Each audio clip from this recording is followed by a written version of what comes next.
Hello students, मैं राहुल मिश्रा आप सभी का स्वागत करता हूं श्री तपसी एजुकेशनल एकेडमी के इस यूट्यूब चैनल में। आज से हम शुरू करने वाले हैं क्लास 11th की मैथ। और जैसे कि इस लॉकडाउन में ऑफलाइन क्लासेस तो चल नहीं पा रही हैं, तो कुछ अगर लॉकडाउन आपको मिलता रहेगा मटेरियल तो आपकी पढ़ाई ठीक से घर पे भी हो सकेगी। इसी बात को ध्यान रखते हुए हम ने ये निर्णय लिया है, ये सोचा हुआ है कि आपको इस लॉकडाउन के दौरान जितने भी दिन स्कूल आपका नहीं हो पा रहा है, आपको कुछ ऑनलाइन मटेरियल ऐसे ही पढ़ाते रहेंगे, देते रहेंगे। तो हम शुरू करते हैं आज से 11th की मैथ नए सेशन से। और कुछ ऐसा टॉपिक शुरू करते हैं आज से जो आपने 10th में पढ़ा हो और जो आपको इजीली समझ में आए। अगर आपने 10th में थोड़ा बहुत उस चीज़ के बारे में पढ़ा हुआ है तो 11th में अगर आपको हम आगे से बताते हैं या थोड़ा पीछे से स्टार्ट करते हैं चीज़ों को रिकवर करते हुए, एक तरह से रिवीजन करते हुए, तो आपको अच्छे समझ में आएगा। इसलिए मैंने सोचा हुआ है कि पहले आपको हम ट्रिग्नोमेट्री स्टार्ट करते हैं और ट्रिग्नोमेट्री के बारे में जानते हैं। तो स्टार्ट करते हैं ट्रिग्नोमेट्री। आप लोग कॉपी और पेन लेके बैठिए और जो भी चीज़ें आपको नहीं समझ में आती हैं आप उनको दोबारा रिवाइंड करके देखिए, ठीक है।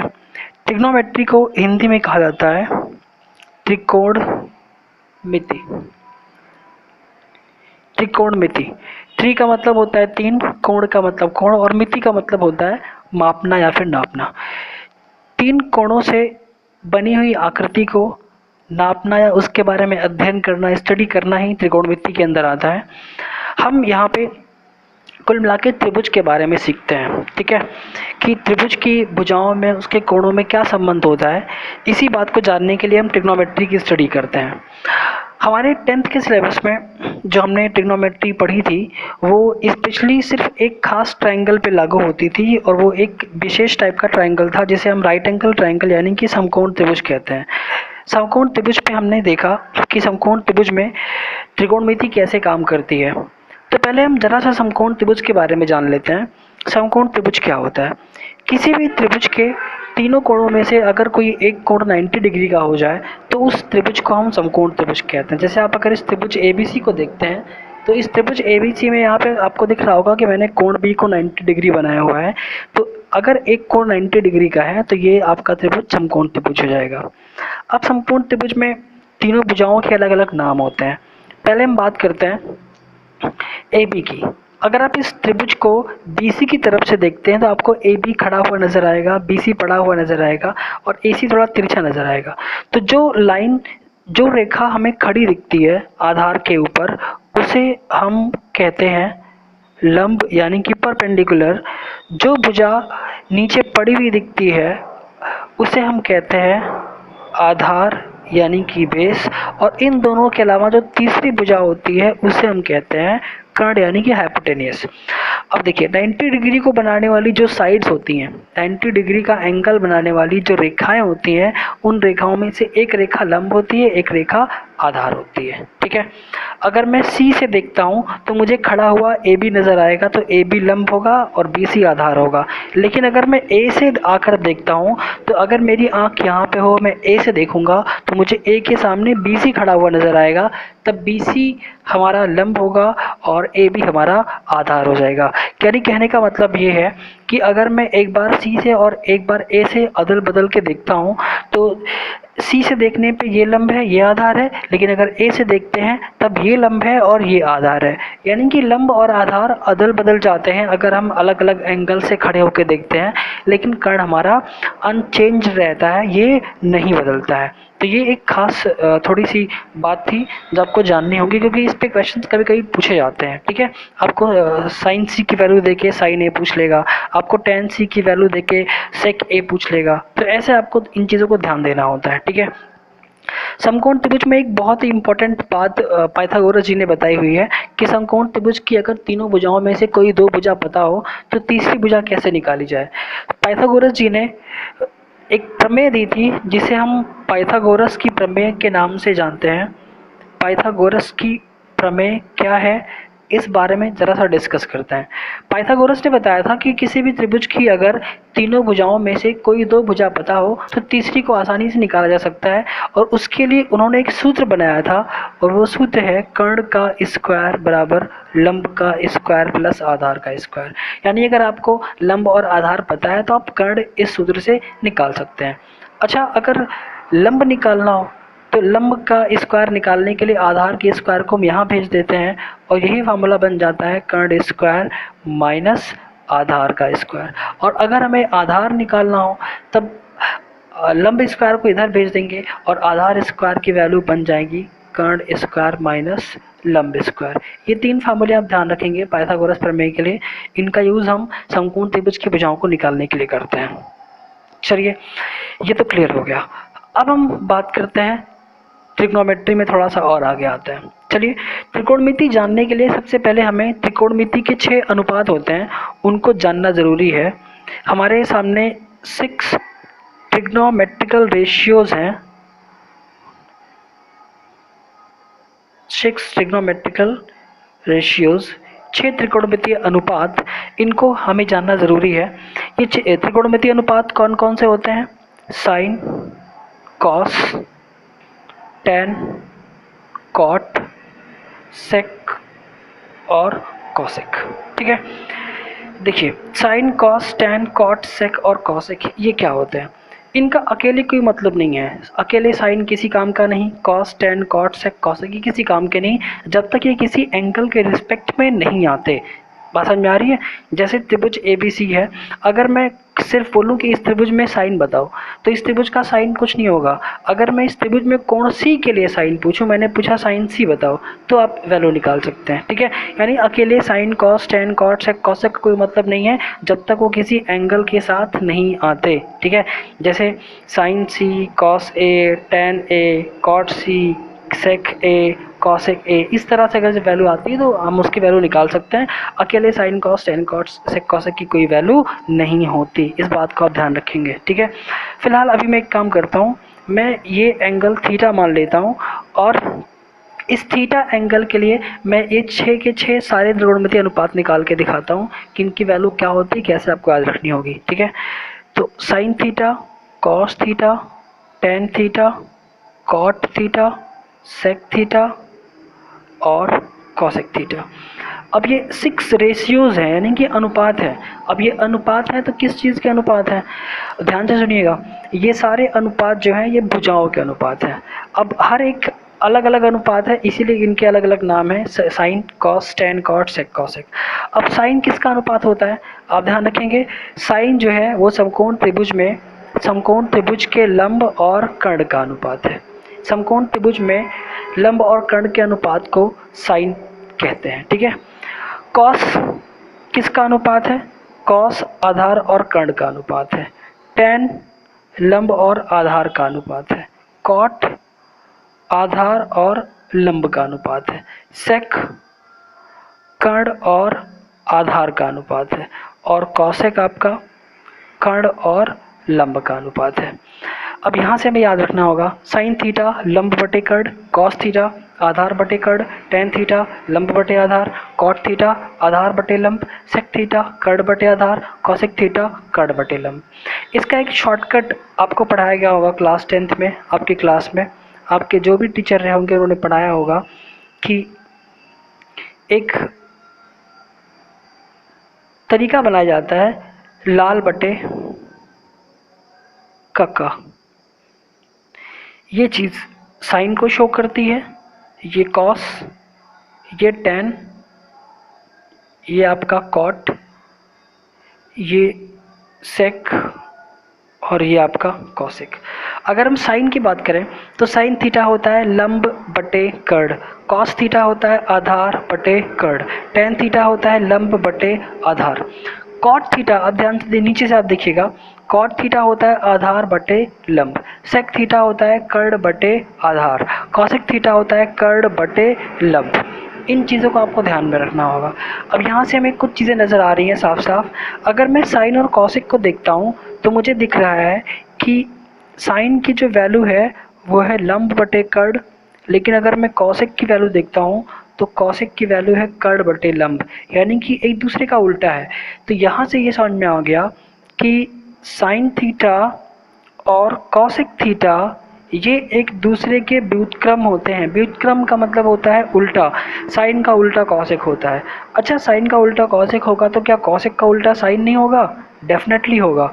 साइन का उल्टा, साइन की वैल्यू आती है 1/कॉसेक थीटा, तो यहीं से हम निकाल सकते हैं कॉसेक बराबर भी कितना, 1/साइन थीटा। जैसे साइन कॉसेक के बीच में रिलेशन बन रहा है, वैसे ही कॉस और सेक के बीच बनेगा, वैसे ही टेन और कॉट के बीच बनेगा। यानी कि हम ये कह सकते हैं cos theta equal to sec theta और sec theta equal to cos theta. ऐसे ही अगर हम टेन की बात करें तो टेन थीटा इक्वल टू हो जाएगा 1/कॉट थीटा और कॉट थीटा इक्वल टू हो जाएगा 1/टेन थीटा। ये सारे बेसिक फार्मूले हैं जो आपको याद रखने होंगे, ठीक है। Sine theta equal to cosec theta, cosec theta equal to sine theta, cos theta equal to sec theta and sec theta equal to cos theta, then again tan theta equal to cot theta and cot theta equal to tan theta. यहाँ से एक एक फार्मूले और बन सकते हैं। क्या बन सकते हैं आप उसको भी ध्यान से देखिएगा। अगर साइन इक्वल टू 1/कॉसेक है, ये कॉसेक आप देख रहे हैं कि एक बटे, यानी कि कॉसेक थीटा से एक में भाग हो रहा है। अगर मैं इसको यहाँ भेज दूँ तो ये बन जाएगा sine theta into cosec theta equal to 1। Same चीज़ यहाँ पर भी हो सकती है। अगर सेक थीटा का आके कॉस में गुणा हो जाए तो ये बन जाएगा cos theta into sec theta बराबर 1। और अगर कॉट थीटा का हम यहाँ पे लाके टेन में गुणा कर दें तो ये बन जाएगा tan theta into cot theta बराबर 1। ये जो आप डॉट देख रहे हैं बीच में, डॉट का मतलब गुणा ही होता है, ठीक है। तो आई होप इतना आपको समझ में आ गया होगा, ठीक है। ये बेसिक फार्मूले हैं, ट्रिग्नोमेट्री की स्टार्टिंग यहाँ से होती है, ये आपको पता होना चाहिए। चलिए आगे बढ़ते हैं और कुछ और चीज़ों को देखते हैं। नेक्स्ट देखिएगा ध्यान से। आपने अभी ये पढ़ा कि साइन थीटा बराबर होता है लंब बटे कर्ण, और आपने पढ़ा कि कॉस थीटा बराबर होता है आधार बटे कर्ण, ठीक है। अगर मैं साइन थीटा को कॉस थीटा से भाग कर दूं, चलिए हमने भाग कर दिया, साइन थीटा बटे कॉस थीटा, बटे का मतलब भाग ही होता है। साइन थीटा बटे कॉस थीटा, हमने बाएं पक्ष को बाएं पक्ष से भाग किया तो हम दाएं पक्ष को भी दाएं पक्ष से भाग करते हैं, यानी कि L बटे K को भाग कर दिया हमने A बटे K से, ठीक है। अब ये क्या बन के आएगा, देखिए sine theta by cos theta equal to L by K. अगर मैं इस भाग को गुणे में बदलता हूँ तो ये A बाई के से बन जाएगा K बाई A, K से K कटेगा और बचेगा L बाई A। और आप ज़रा पीछे अपने फॉर्मूलों को अगर जाकर देखें तो पीछे आप ये पाएंगे कि जो ये L बाई A है, L बाई A आपको दिख रहा होगा यहाँ पे L by A. L by A क्या है, टेन थीटा है या नहीं है? L by A tan theta है। इसका मतलब ये हुआ कि जो हमारा ये L बाई ए है ये कितना आ गया, टेन थीटा। हमने वैल्यू किसकी निकाली थी, साइन थीटा बटे कॉस थीटा की, जो कि L बाई ए आई, और L बाई ए कितना होता है, टेन थीटा होता है। तो यहाँ से एक और फार्मूला बनता है हमारा कि sign theta by cos theta बराबर टेन थीटा। अब देखिए टेन का उल्टा कॉट होता है, तो अगर मैं इसका उल्टा कर दूं, यानी कि साइन थीटा बटे कॉस थीटा की जगह अगर मैं कॉस थीटा बटे साइन थीटा कर दूं, यानी कि मैं अगर इसको उल्टा कर दूंगा तो ये भी उल्टा हो जाएगा, और टेन जब उल्टा होगा तो टेन उल्टा होकर क्या बनेगा, कॉट बनेगा। तो यहाँ से cos theta by sine theta equal to cot theta और sine theta by cos theta equal to tan theta. ये कुछ बेसिक से फार्मूले थे जो मैंने आपको बताया यहाँ पे। अब कुछ हम बेसिक से क्वेश्चन इस पे कर लेते हैं। जैसे कभी कभी क्या होता है, आपको एक क्वेश्चन दे देगा ऐसे, बहुत मैं बेसिक सा उठाता हूँ। आपसे बोला गया कि साइन ए बराबर 3/5 है, तो कॉस ए की वैल्यू कितनी होगी। अब साइन ए बराबर 3/5 ये हमारा क्वेश्चन है, ठीक है। ये हमारा क्वेश्चन है। अब क्वेश्चन का सॉल्यूशन मैं आपको करके दिखाता हूँ कि आपको कैसे करना होता है। हम देखेंगे, हमें साइन ए बराबर दिया है 3/5। हम जानते हैं कि साइन का जो मान होता है वो लंब बटे कर्ण होता है। कितना होता है? लंब बटे कर्ण। अब मैंने एक त्रिभुज बनाया, समकोण त्रिभुज बनाया। समकोण त्रिभुज में मुझे दिख रहा है साफ साफ कि लंब कितना है? 3 है। कर्ण कितना है? 5 है। लंब 3 है, कर्ण 5 है, आधार तो मुझे नहीं पता। तो पहले हम पाइथागोरस का इस्तेमाल करेंगे, जो मैंने आपको फार्मूला पहले बताया पाइथागोरस प्रमेय का। आप पहले पाइथागोरस का इस्तेमाल करोगे और यहाँ से आधार को निकालोगे। तो अगर आप अपने पाइथागोरस प्रमेय को देखेंगे तो जो मैंने बताया है, आधार निकालने के लिए मैंने बताया था आधार का स्क्वायर बराबर कर्ण का स्क्वायर माइनस लंब का स्क्वायर। यहाँ से मुझे ये आधार नहीं पता, मैं इसको नाम दे देता हूँ ए बी सी। मेरा आधार क्या है? B C. तो मैं लिख सकता हूँ बी सी स्क्वायर बराबर कर्ण मेरा ए सी है जो कि 5 है, तो 5 का स्क्वायर, लंब मेरा ए बी है जो कि 3 है, तो 3 का स्क्वायर। यहाँ से बी सी स्क्वायर बराबर 5 का स्क्वायर 25, 3 का स्क्वायर 9, बी सी स्क्वायर बराबर 16 आएगा। बी सी का स्क्वायर करने पे 16 आ रहा है। अगर मैं दोनों तरफ वर्गमूल ले लेता हूँ तो बी सी बराबर √16 या फिर बी सी बराबर कितना आएगा? 4 आएगा। यानी कि जो हमारा आधार है, ये आधार कितना आ गया? 4 आ गया।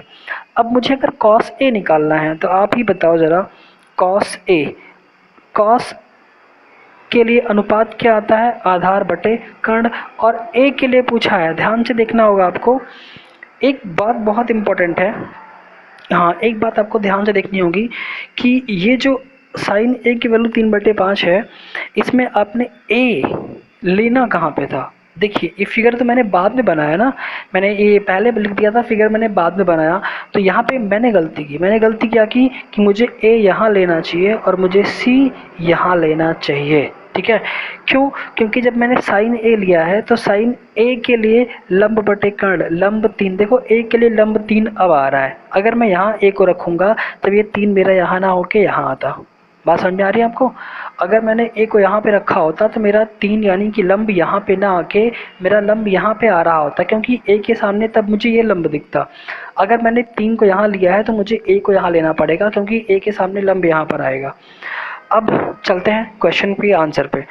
कॉस ए बराबर होगा आधार बटे कर्ण। अब बताओ ज़रा, ए के लिए लंब 3 है तो इस ए के लिए आधार क्या होगा?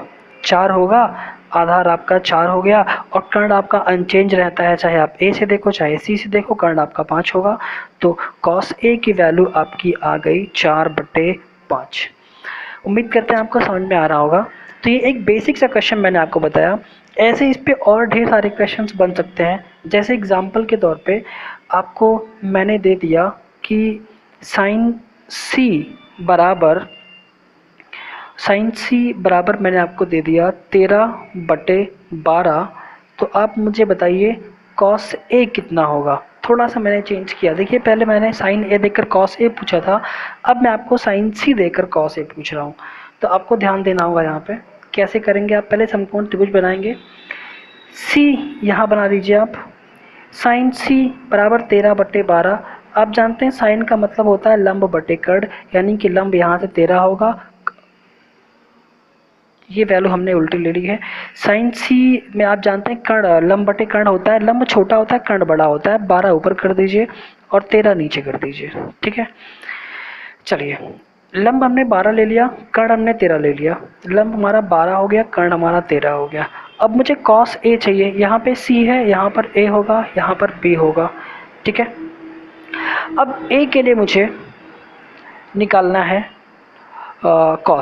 कॉस ए मुझे निकालना है।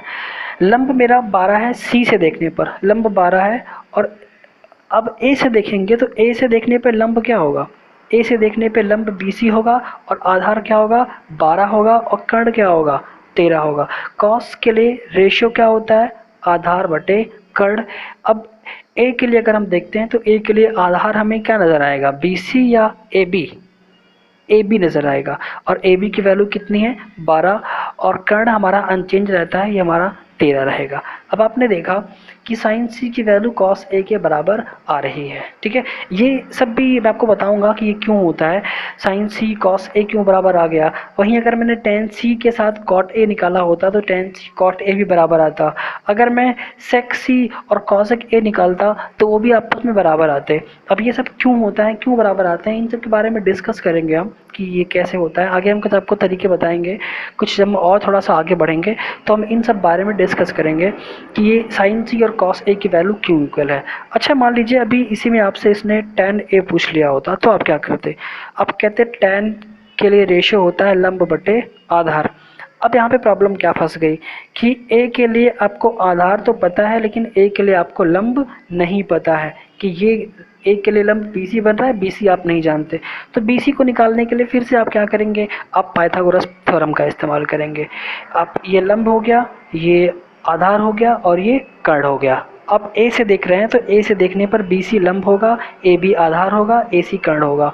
अब आगे आप जब इसको निकालेंगे तो 12 और 13 के साथ ट्रिपलेट में 5 आता है। हमसे जो जिन बच्चों ने क्लास 10 में पढ़ा हुआ है उनको मैंने ट्रिपलेट पढ़ाया हुआ है, पाइथागोरन ट्रिपलेट्स क्या होते हैं, तो उनको पता होगा कि डायरेक्टली हम कैसे निकाल लेते हैं। हमने कुछ चीज़ें याद करने को बोली थी ट्रिपलेट्स के बारे में कि अगर 12 है 13 है तो तीसरा साइड अपने आप 5 हो जाएगा। ये पाइथागोरन ट्रिपलेट होता है 5, 12, 13 का। तो यहाँ से अगर मैं tan की वैल्यू निकालूंगा तो tan a की वैल्यू आएगी लंब बटे आधार यानी कि 5/12।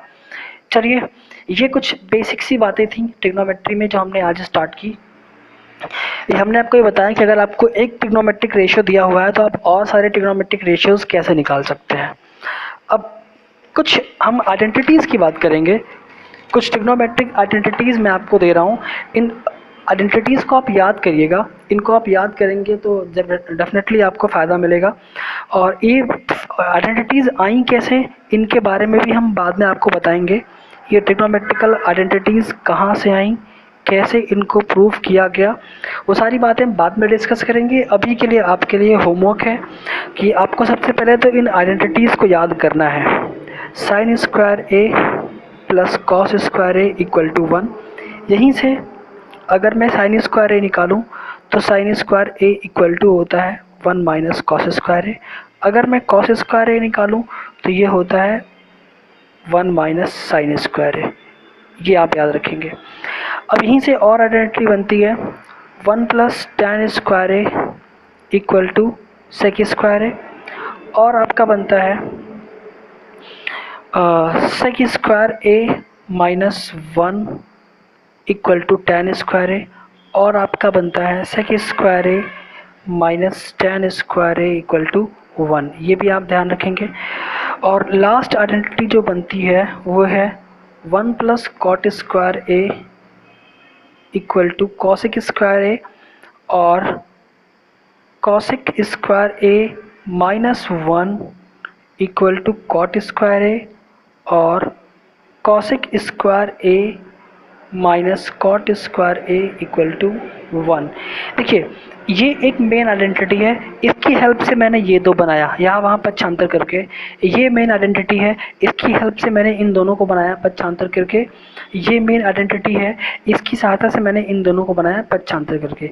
तो ये कुल मिला के 3 आइडेंटिटी हैं, इन तीनों ने 2-2 को और जन्म दिया, कुल मिला के 9 आइडेंटिटी हो गई। ये 9 आइडेंटिटी आपको याद रखनी है, बहुत इंपॉर्टेंट है।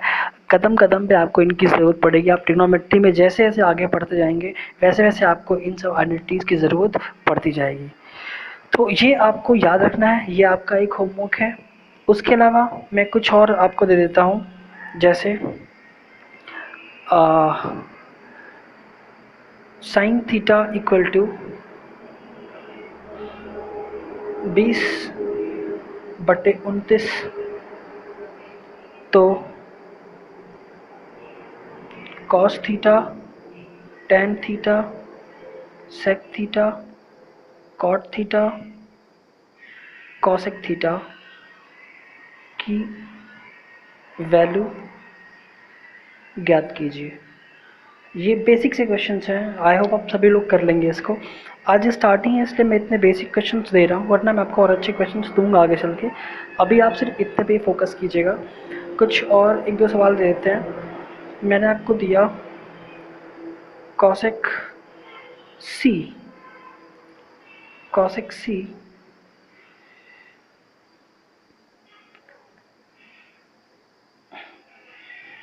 cosec C equal to, cosec C नहीं, मैं आपको दे देता हूँ cot A B C. cot A equal to मैंने आपको दे दिया 35/12।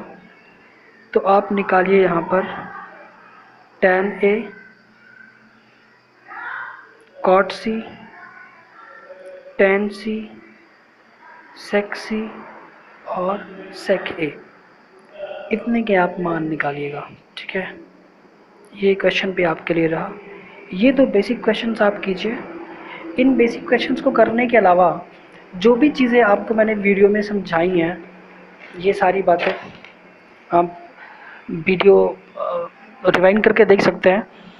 जहाँ प्रॉब्लम होगी आप वीडियो फिर से रिवाइंड कीजिएगा, पॉज कीजिएगा, अच्छे से समझिएगा और फिर आगे बढ़िएगा। जितने कॉन्सेप्ट हमने बताए हैं वो कॉन्सेप्ट आप ध्यान रखिएगा। इन कॉन्सेप्ट्स, और एक और बात, जब भी आप वीडियो को खोल के पढ़ने बैठिए तो आप कॉपी पेन लेके बैठिए, और जहाँ ज़रूरत पड़ती है, जहाँ आपको कम समझ में आता है, जहाँ आपको लगता है कि मैं थोड़ा फास्ट हो गया हूँ, वहाँ पे आप वीडियो की स्पीड स्लो या फास्ट भी कर सकते हैं, और या वीडियो को पॉज कर सकते हैं। पॉज करके अच्छे से देखिए और उस पर विचार कीजिए, उसके अंदर जो भी आपको पेंच नज़र आता है उसको खुद सॉल्व करने की कोशिश कीजिए। ठीक है, कुछ जगहों पे मैंने फास्ट ज़रूर कराया होगा, ये पहली क्लास है तो हो सकता है कहीं पे कुछ गलतियाँ भी हों। हम आगे से कोशिश करेंगे कि और अच्छे से आपको बताएं।